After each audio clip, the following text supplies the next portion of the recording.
So friends, आज मैं ये जो व्लॉग शुरू कर रही हूँ ये है एनजेपी स्टेशन। और आज मैं और मेरी माँ दोनों मिलके एक नई जर्नी करने जा रहे हैं, जो कि हम यहाँ से जाएंगे शियालदह तक और फिर शियालदह से ट्रेन पकड़ के जाएंगे एक नया जगह पर।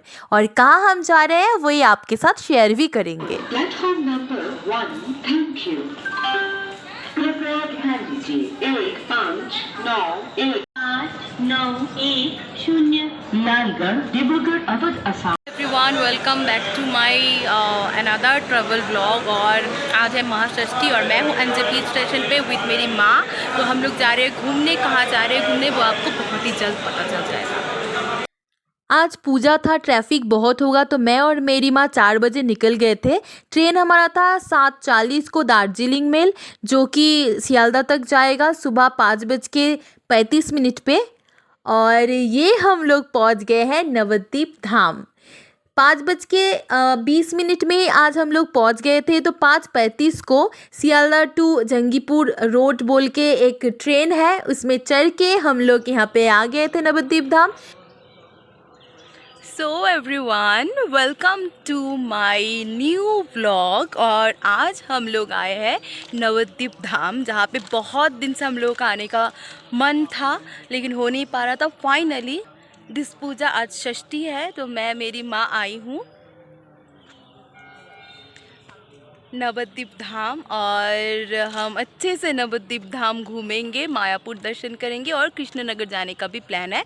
तो सारा व्लॉग आएगा, तो बने रहिए हमारे साथ। पूजा में बहुत सारे लोग घूमने जाते हैं।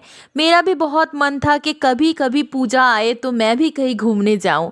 तो इस बार वो पूजा आए जहां पे मैं भी घूमने के लिए मेरी बैग पैक करके आ चुकी हूं। और हाँ, घूमने के लिए नहीं, एक्चुअली मैं दर्शन करने के लिए भगवान जी का, उसके साथ घूमने के लिए। तो ये है नवद्वीप स्टेशन। आज सुबह हम लोग पहुंच गए थे 5:20 पे। 5:35 के ट्रेन पकड़ के हम लोग यहाँ पे आ गए। यहाँ उतरने के बाद मैं बाहर आ गई ओवर ब्रिज से, और ये देख रही हूँ ये जो है ये रिटायरिंग रूम है, जहाँ पे आप लोग रेस्ट कर सकते हो, रह सकते हो, तो अच्छा है। तो हम लोग पहुँच गए होटल में। नवद्वीप स्टेशन से बाहर आके टोटो ले लिए थे और पीछे हमारा होटल है और उसके बाजू में है। मैंने बहुत सारे वीडियोस में देखे थे नवद्वीप धाम में आके राधा बाज़ार में लक्ष्मी बोर्डिंग जो है ये खाने के लिए बहुत ही अच्छा है, क्योंकि यहाँ पे वो मतलब एकदम होमली खाना मिलता है। तो हम लोगों को पता नहीं था कि ये हमारे होटल के बाजू में ही है। मैं होटल में आके ऑपोजिट साइड में एक चाय वाले भैया थे जहाँ से हम लोगों ने चाय पिया, उनसे पूछा तो वो बोलते इधर ही तो है। तो मैं तो बहुत खुश हो गई कि मुझे लगा था ढूंढना पड़ेगा, तो ये हमारे सामने ही था। तो सुबह सुबह चाय पीने के बाद मैं चली गई थी यहाँ पे बिमला मिष्टान्न भंडार, यानी कि यहाँ पे स्वीट्स मिलते हैं, तो आप लोग आके स्वीट खरीद सकते हो। यहाँ से मैंने लिया था रसगुल्ला, जो कि बहुत ही टेस्टी थे और यम्मी। उसके बाद मैं चली गई होटल के रूम पे। तो एक छोटा सा रूम टूर देती हूँ आप लोगों को। यहाँ पे जब मैंने बुक किया था 2 महीने पहले, तब सीज़न टाइम नहीं था, तो ऐसे तो वे लोग 2000 या उससे ऊपर रूम रेंट लेते हैं, लेकिन उस टाइम पे इन लोगों ने 1700 बोल के मुझसे रूम रेंट बोला था।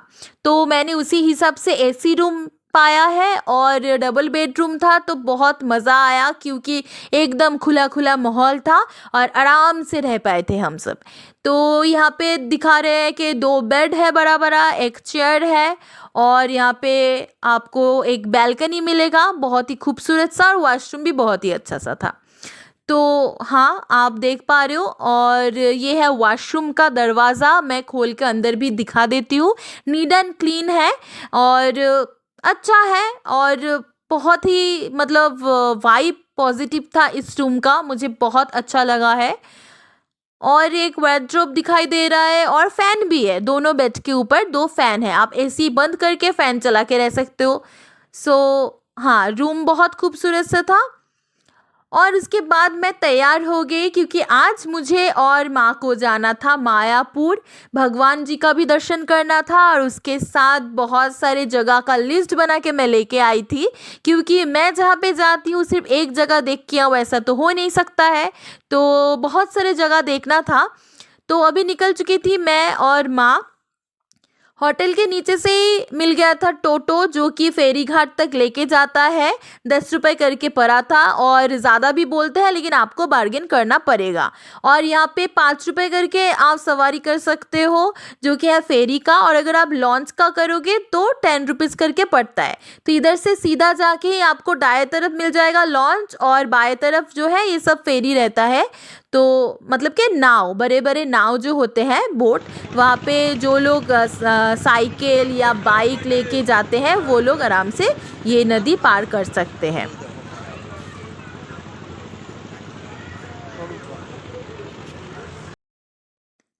तो ये जो नदी आप देख रहे हो, ये नदी है भागीरथी नदी और जलंगी नदी का यहाँ पे मिलन हुआ है।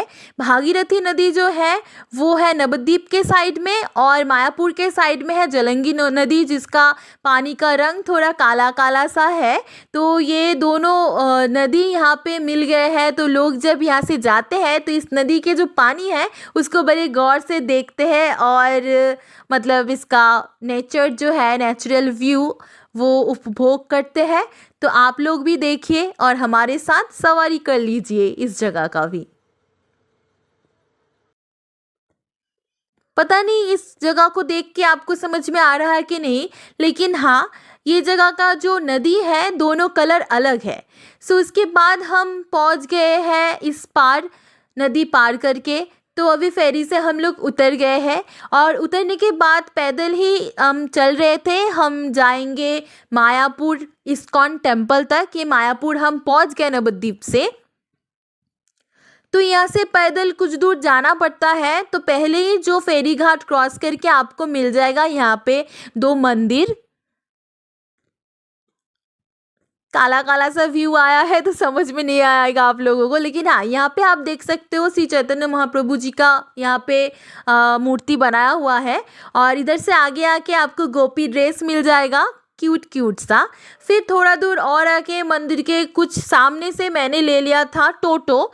मैं जिस जगह जाने वाली थी उससे पहले जो जगह था ये था बल्लाल सेन का ढीवी। बंगाल में पाल राजाओं के राजत्व काल जब खत्म हो गए थे तब शुरू हुआ था सेन राजत्व काल, और उसी का निदर्शन है ये।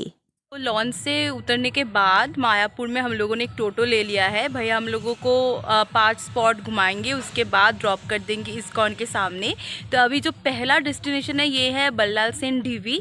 हम सब लोगों ने इतिहास में बचपन में पढ़े हैं उनके बारे में, तो आज देखेंगे और आप लोग को भी दिखाएंगे। तो चलिए।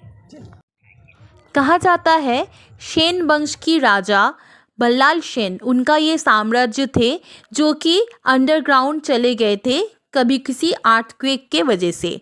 उसके बाद जब यहाँ पे खनन कार्य चला, और उसके बाद अंदर से मतलब कि अंडरग्राउंड से ये जो है हिस्सा बाहर की तरफ आया है।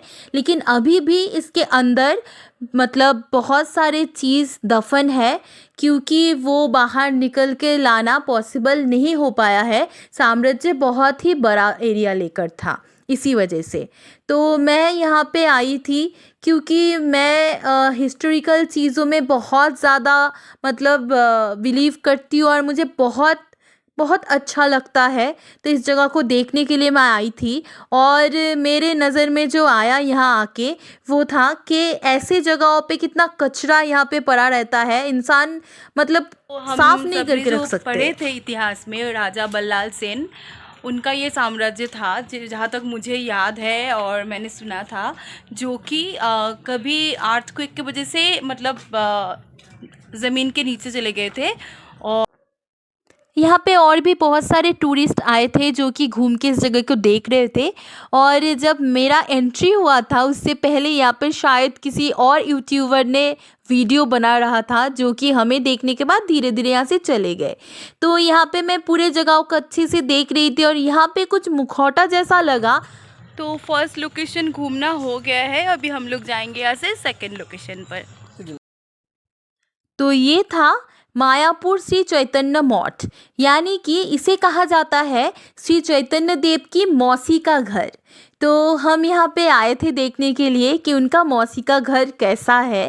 तो चलिए आगे चल के देखते हैं। यहाँ पे आप लोगों को एंट्री करने के बाद पहला जो मिलेगा वो था नाट मंदिर, यानी कि यहाँ पे है मेन मंदिर। इस बोर्ड पे आपको पूरा चार्ट दिखाई देगा कि यहाँ पे आप क्या क्या देख सकते हो और आपको मैपिंग भी नज़र आएगा। हम ये आए हैं सेकंड डेस्टिनेशन। इसका ये जो जगह है ये है महाप्रभु श्री चैतन्य देव जी का मासी का घर, और यहाँ पर ही है राधा कुंड और श्याम कुंड। मैं आपको वो भी दिखाऊंगी। यहाँ पे आप लोगों को श्याम कुंड और राधा कुंड मिल जाएगा। जैसे कि वृंदावन में भी एक श्याम कुंड राधा कुंड है। कहा जाता है कि यहाँ पे जो ये आपको दिखाई दे रहा है पॉन्ड, और यहाँ का जो पानी है वो पानी अगर आप सर पे देते हो तो आपको बहुत ही ज़्यादा पुण्य मिलता है। लेकिन यहाँ पे किसी भी प्रकार के पैर धोना, नहाना या कुछ और अलाउ नहीं है, इसके लिए आपको फ़ाइन भी हो सकता है। तो यहाँ पे श्याम कुंड देखने के बाद मैं चली गई थी अंदर और क्या क्या है वो देखने के लिए। तो यहाँ पे मुझे और भी कई सारे मंदिर दिखाई दिए। तो यहाँ पे मंदिर दर्शन करने के बाद, मतलब मंदिर तो बहुत बड़ा एरिया लेकर है, आप जाके आराम से दर्शन कर सकते हो। तो मैंने भी दर्शन किया है यहाँ पे, और दर्शन करने के बाद अभी मैं जाऊँगी राधा कुंड देखने के लिए। यहाँ पे मेरी माँ भी खड़ी हो गई थी, कह रही थी कि बहुत अच्छा लगा इस जगह पे आके। और फिर राधा कुंड के सामने जाके तो और भी अच्छा लगा। यहाँ पे ऐसे एक डेमो बनाया हुआ था, जैसे श्री कृष्ण जी गोवर्धन पर्वत को अपने हाथों में लिए खड़े हैं। तो यहाँ पर भी मतलब जो 3 बार प्रदर्शन करना होता है उससे पुण्य मिलते हैं, तो हम लोगों ने भी किया है।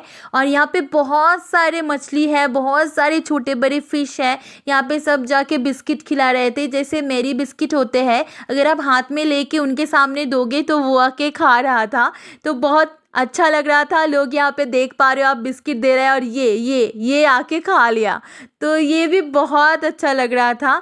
फिर यहाँ से हम लोग आ गए बाहर और चले गए जगन्नाथ टेम्पल पे जगन्नाथ जी का दर्शन करने के लिए।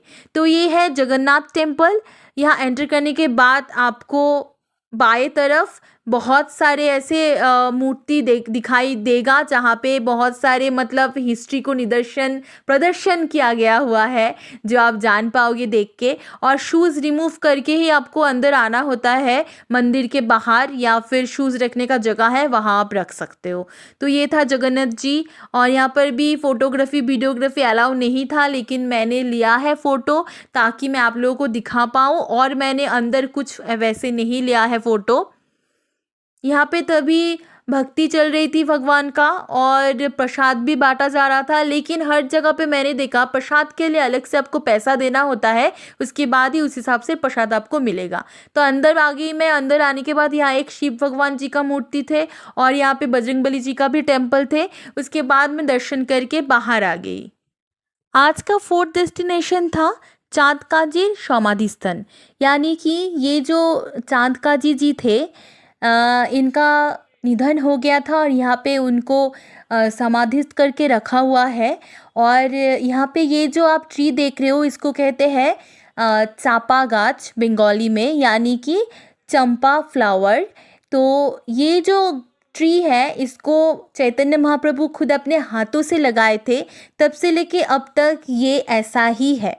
उसके बाद हम अभी आए थे, जो हमारा 5वां डेस्टिनेशन था, ये था महाप्रभु श्री चैतन्य जी का खुद का घर। तो ये हम अभी आए थे विज़िट करने के लिए। उनके घर के जो बाहर ये गेट बनाया हुआ है, यहाँ पे बहुत अच्छे से मतलब कारीगरी किया हुआ था। ऊपर ये लायन और नीचे विष्णु भगवान जी का स्टैचू जैसा बनाया हुआ था, मूर्ति बनाया हुआ था। हमारा चार्ट जो घूमने का जगह था वो कंप्लीट हो चुका है। ये हमारा आखिरी और 5वां जगह है, जो कि है ये है महाप्रभु चैतन्य जी का खुद का घर। तो चलिए देखते हैं कैसा लगता है, साथ मिलके घूमेंगे। बाहर शू रिमूव करके बाएं तरफ से लोग जो जाते हैं वहाँ पे आपको जाना पड़ेगा। यहाँ पे है नृसिंह जी का मंदिर और ये दूर जो पेड़ है नीम का पेड़, इसके नीचे श्री चैतन्य महाप्रभु जी का जन्म हुआ था, उनका बचपन का जो चरण पादुका है अभी भी रखा हुआ है। और ये जो पुकुर पॉन्ड जो आपने देखा है इसका नाम है गौरी कुंड। यहाँ पर भी लोग आते हैं, बैठते हैं, ठंडे ठंडे हवा अच्छे से फील करते हैं, सुकून भरे 2 सांस लेते हैं। और उसके बाद यहाँ से हम लोग निकल गए थे और यहाँ पे फ़ोटोग्राफी वीडियोग्राफी अलाउ नहीं था, फिर भी मैंने चोरी छुपे किए। उसके बाद टोटो भैया को हम लोगों ने छोड़ के आ गए थे इस्कॉन, जहाँ पे हर कोई आता है श्री कृष्ण जी को एक बार दर्शन करने के लिए। ये नया मंदिर जो कि शुरू हो रहा, मतलब बहुत दिन पहले शुरू हो चुका है, अभी भी इसका काम चल रहा है, निर्माण कार्य अभी तक ख़त्म नहीं हुआ है क्योंकि मंदिर जो है बहुत बड़ा एरिया लेकर हो रहा है तो टाइम तो लगेगा। और ये है मंदिर के अंदर आने का गेट। यहाँ के बाहर आपको तिलक पहनाने वाले बहुत सारे ऐसे लोग मिल जाएंगे, वहाँ से आप तिलक ले सकते हो। फिर हम जा रहे थे गौशाला, गौ माता के दर्शन करने के लिए। लोग जैसे बोलते हैं थोड़ी दूर है, लेकिन थोड़ी दूर तो थे नहीं, पैर का हालत बहुत ख़राब हो चुका था क्योंकि सुबह से हम लोग नॉन स्टॉप जर्नी कर रहे थे। और यहाँ पे हर एक भवन जो है ये आपको पैदल चलते चलते मिल जाएगा। हर एक भवन के बाहर उसके नाम है, फ़ोन नंबर, कॉन्टैक्ट नंबर दिया हुआ है, आप कांटेक्ट कर सकते हो। जैसे कि है चैतन्य भवन, ऐसे ही सारे भवन का पूरा डिटेल्स दिया हुआ है। ये मंदिर को मैंने चारों तरफ से थोड़ा थोड़ा करके कैप्चर करके रखा है क्योंकि मुझे ऐसा फील हो रहा था कि मैं किसी राजशाही परिवार में आ चुकी हूँ और ये है किसी राज्य साम्राज्य। तो यहाँ पे हो रहा था नाम कीर्तन और कीर्तन सुनते सुनते एक अलग ही दुनिया में हम सब चले गए थे। और फिर कुछ दूर और चलना बाकी था। मेरी माँ बार बार बोल रहे थे कि पैर दर्द हो गया, लेकिन फिर भी चलेंगे। तो अभी हम हैं मायापुर इस्कॉन टेम्पल के अंदर और यहाँ पे अभी सांझ के टाइम हो चुका है और सांझ आरती भी शुरू हो जाएगा कुछ टाइम बाद। और बहुत ही ज़्यादा क्राउड है क्योंकि आज पूजा का भी दिन है और शाम के टाइम पे ऐसे ही क्राउड होता है। तो हम लोग जा रहे हैं अभी गौशाला पे गाय माता के दर्शन करने के लिए। तो हम देख रहे थे सामने से बहुत सारे लोग पैदल आ रहे थे, जा रहे थे और हाँ कुछ टोटो भी थे। तो माँ ने बोला जाने के टाइम पे पैदल जा रहे, आने के टाइम पे टोटो पे आऊँगी। तो मैंने बोला ठीक है। तो ये है गौशाला का गेट। यहाँ से अंदर जाके जो वो सीढ़ी आपको दिखाई दे रहा है उसी सीढ़ी से ऊपर चढ़ना होता है क्योंकि सारे गाय माता ऊपर ही रहते हैं। मुझे लगता था कि वो लोग नीचे रहते हैं, लेकिन आज मालूम पड़ा कि नहीं। तो यहाँ पे आपको बहुत सारे दुकान मिल जाएंगे और यहाँ पे आप बहुत सारी चीज़ें खा भी सकते हो, ले भी सकते हो। तो पहले हम जाएंगे ऊपर और ऊपर बहुत अच्छे से गेट के ऊपर बनाया हुआ है पेंटिंग श्री कृष्ण जी का। तो इस गाय का नाम है गोप्रीति। ऐसे सारे गाय माताओं के बहुत नाम दिया हुआ है, या नाम से ही जाना जाते हैं गाय माताएं।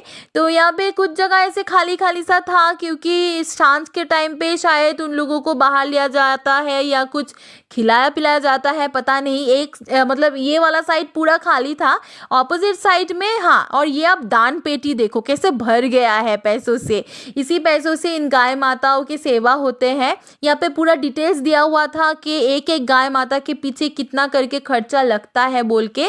तो वो मुझे अभी याद नहीं है, लेकिन हाँ यहाँ पे मेरी माँ भी देख रही थी कि कितना प्यारी प्यारी गाय माताएं हैं। सब यहाँ पे अलग अलग है और यहाँ पे इन लोगों को मतलब खिलाने के लिए सामान भी मिलता है।